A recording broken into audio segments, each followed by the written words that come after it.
नमस्कार, अस्सलाम वालेकुम, सत श्री अकाल, जय झूलेलाल। मैं हूं जी प्रेम मटलानी और आप देख रहे हैं हालात हाजरा का प्रोग्राम। हकीकत ये है, इब्तदा में आपसे दरख्वास्त है, चैनल ज़रूर सब्सक्राइब करें। दोस्तों, जहाँ तक मगरबी एशिया का ताल्लुक़ है, मिडिल ईस्ट की बात कर रहा हूँ।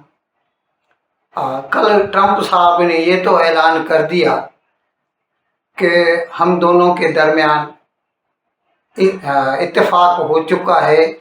जुमे के रोज़ स्विट्ज़रलैंड में मेमोरेंडम ऑफ अंडरस्टैंडिंग पर ईरान के नुमाइंदे और अमेरिका के नुमाइंदे, मेरे ख्याल में नायब सदर JD वैंस जो हैं वो दस्तखत करेंगे इस पर। लेकिन लगता है इससे इसराइल को नुकसान पहुंचेगा, क्योंकि एक तो ईरान इस बात पर बज़िद है कि इसराइल हिजबुल्लाह के ऊपर हमले बंद करे।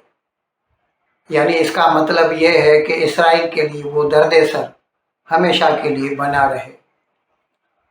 और दूसरे, बावजूद इसके कि हुर्मुज़ खोलने को ईरान राज़ी हो गया है, वो उसके ऊपर कुछ न कुछ फ़ी लगाना चाहता है। यानी एक तरह से वो अपना पाउंड ऑफ फ्लेश वसूल कर रहा है। यहाँ पर हमें तो लग रहा है कि सदर ट्रंप से गलती हुई है। खैर, अब इसको छोड़िए, अब मैं हिंदुस्तान की बात कर रहा हूँ। हिंदुस्तान की बात यह है कि बावजूद इसके कि पूरी दुनिया से मायूसी के आसार दिखाई दे रहे हैं, हमारी अपनी जो इकोनॉमी है वो अच्छी जा रही है। और इस सिलसिले में जो भी हर महीने नए नए आंकड़े, नए नए आदाद और शुमार आते हैं, वो इस बात की यकीन दहानी करते हैं कि India is on the right path. और इस सिलसिले में अभी जैसे मई के आंकड़े आए हैं, तो उससे पता चला है कि हमारी कारों की सेल जो है, मतलब ऑटोमोबाइल, कारें, 3 व्हीलर, 2 व्हीलर, सबकी जो बिक्री है ना, वो ज़बरदस्त बढ़ी है। अब छोटे छोटे जो आंकड़े हैं मैं आपकी नज़र कर रहा हूँ। अभी जैसे मई में हमने जो है 4,38,854 438,854 पैसेंजर व्हीकल्स बेचे हैं हमने, जो कि पिछले साल मई यानी मई 25 से 27% ज़्यादा है। खासी बड़ी बढ़त है। अच्छा, ये मैं आपको पिछली बार अभी मैंने प्रोग्राम किया था, अप्रैल के जो आंकड़े दिए थे, उसमें मैंने बताया था कि ये सब मौजूदा सरकार की अच्छी पॉलिसियों का नतीजा है। पिछले साल मेरे ख्याल में 22 सितंबर की बात है, 25 की, निर्मला सीतारमण जो भारत की वजीर खजाना हैं, उन्होंने भारत के GST रेट्स जो है ना, उसको रैशनलाइज किया था, या यूं कह दीजिए कि घटाए थे GST रेट्स, और खासे घटाए थे। तो उसकी वजह से उस वक़्त से लेकर जो कारों की, 3 व्हीलर्स की, 2 व्हीलर्स की सेल में उछाल आया है, वो बावजूद इसके कि तकरीबन 9 महीने होने को आए हैं उसको, अभी तक वो तेज़ी बनी हुई है। और अभी जो ये आंकड़े मैं आपकी नज़र कर रहा हूँ, इससे भी यही साबित होता है। जैसे मैंने बताया कि जो कारें हैं, हमने 27% ज़्यादा पिछले साल की मई से 4,38,854 कारें बेची हैं। 2 व्हीलर्स 31% बढ़े हैं। 3 व्हीलर्स 14.8%, तकरीबन 15% बढ़े हैं। और 2 व्हीलर्स का जो ब्रेकअप है, उसमें स्कूटर सेल्स हमने जो किए हैं मई महीने में 7,39,667 ये स्कूटर बेचे हैं। मोटरसाइकिल हमने बेचे हैं 11,13,973। ये जो भी आंकड़े हैं, ये इस बात का बताते हैं हमें कि भले ही देखिए अभी हमारे ये जो जंग है अमेरिका और ईरान की, और जिसकी वजह से तेल महंगा हो गया है, खुदा करे जैसा ट्रंप साहब ने ऐलान किया है कि ये जंग ख़त्म ही हो जाए, क्योंकि सिर्फ उसके ऐलान करने के बाद जो ब्रेंट जो $100 फी बैरल था, कल वो $83 फी बैरल तक पहुंच गया। ये उम्मीद की वजह से है, स्टॉक मार्केट में भी तेज़ी आई थी। तो ये बावजूद इसके कि भारत में पेट्रोल महंगा हो गया, ज़्यादा तो नहीं हुआ पाकिस्तान की तरह या बांग्लादेश की तरह या अमेरिका की तरह या कनाडा की तरह, लेकिन फिर भी महंगा तो हुआ है। जो जंग से पहले था उससे तो ज़्यादा हुआ है।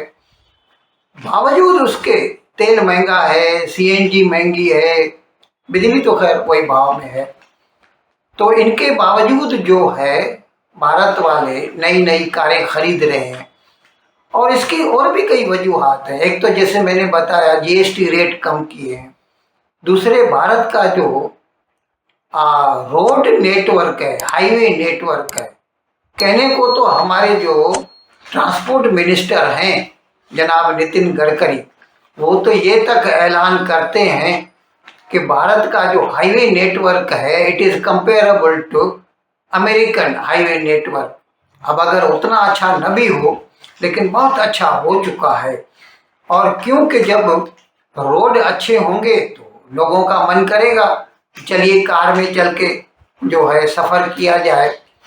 तो जीएसटी रेट्स का रैशनलाइज होना, रोड नेटवर्क का बढ़ना, ये सभी चीज़ें मिलकर भारत के ऑटोमोबाइल इंडस्ट्री में तेज़ी का सबब बने हैं। और ऐसा ही एक दूसरा जो आंकड़ा आया है वो ये है कि हमारी जो एक्सपोर्ट है, मई महीने में हमारी एक्सपोर्ट जो है वो 18% बढ़ी है और $45.2 बिलियन हमने मई की एक्सपोर्ट की है। ये पिछले साल के मई 25 से 18.2%। और ये सब इसके बावजूद है कि हॉर्मुज़ का जो स्ट्रेट है वो बंद पड़ा है। ये खुल जाए तो इंशाल्लाह और ज़्यादा होगा, लेकिन उसके बावजूद अब क्या है कि वक्त देखकर पॉलिसियाँ बदलनी पड़ती हैं। तो अभी जैसे अगर हमारा मिडिल ईस्ट की तरफ माल नहीं जा रहा तो नए मार्केट ढूंढ रहे हैं और किसी न किसी तरह अपना मोमेंटम बरकरार रखे हुए हैं। अच्छा, इसमें जो ब्रेकअप आया है इंजीनियरिंग गुड्स, हमने $12.3 बिलियन का, मैं की बात कर रहा हूँ। Oil products $8.4 billion, non oil $36.8 billion. ये सिर्फ मर्चेंडाइज एक्सपोर्ट की बात कर रहा हूँ, सर्विसेज के आंकड़े नहीं आए हैं इसीलिए मैं नहीं बता सकता। लेकिन इसके बावजूद ये बताना ज़रूरी है कि हमारा जब हम $45 बिलियन का एक्सपोर्ट किया है तो हमारा जो इंपोर्ट है वो तकरीबन $74 बिलियन का, यानी $28 बिलियन का हमने ट्रेड डेफिसिट किया है, तजारती खसारा हमने किया है। अब बोलेंगे इस तरह फिर हिंदुस्तान कैसे चलेगा? तो यही है जो एक जादुई नुक्ता है, और वो ये है कि भारत के लोग जो बाहर रहते हैं वो हमें रेमिटेंसेस भेजते रहते हैं, लगातार भेजते रहते हैं। ये इनविजिबल्स है जो कि हमारा एक्सपोर्ट नहीं कमाता। अभी मई महीने में हमें तकरीबन $16 बिलियन का जो है ना, आप सोचिए एक महीने में रेमिटेंसेस आया है बाहर से। अच्छा, इसमें जाहिर है जो मिडिल ईस्ट से आता था उसमें कमी आई होगी, क्योंकि वहाँ पर ईरान लगातार जो है हमले करता रहा है, और जिसकी वजह से कई लोग तो दुबई वगैरह छोड़ के वापस भी आ गए थे। अब अगर क्या कहते हैं अमन अमान हो जाए, सब लोग वापस अपने अपने धंधे और नौकरी पे चढ़ जाएं, तो हमें उम्मीद है हमारी रेमिटेंसेस और बढ़ेगी। इसकी वजह से अब हालत ये है कि इस अप्रैल महीने के ये यहाँ पर जो करेंट अकाउंट का जो आंकड़ा है ना वो अप्रैल का आया है, उसमें हमने सरप्लस किया है $4.7 बिलियन। यानी आप सोचिए $28 बिलियन का हमारा ट्रेड डेफिसिट है, लेकिन करेंट अकाउंट में हमारा करेंट अकाउंट सरप्लस है, दैट इज अराउंड $5 बिलियन। आप सोच लीजिए। तो ये है अच्छी पॉलिसियों का नतीजा। इन अल्फाज के साथ आज का प्रोग्राम ख़त्म करने की आपसे इजाज़त चाहता हूँ। लेकिन विदाई लेने से पहले एक मरतबा फिर आपसे मेरी दरख्वास्त है कि जिस किसी साहब या साहिबा ने अब तक हमारे इस चैनल को सब्सक्राइब नहीं किया, आज़रा है करम इसको जल्द से जल्द सब्सक्राइब करें, प्रोग्राम को लाइक करें, शेयर करें और घंटी का बटन दबाना न भूलें। बहुत बहुत शुक्रिया। खुदा हाफिज़।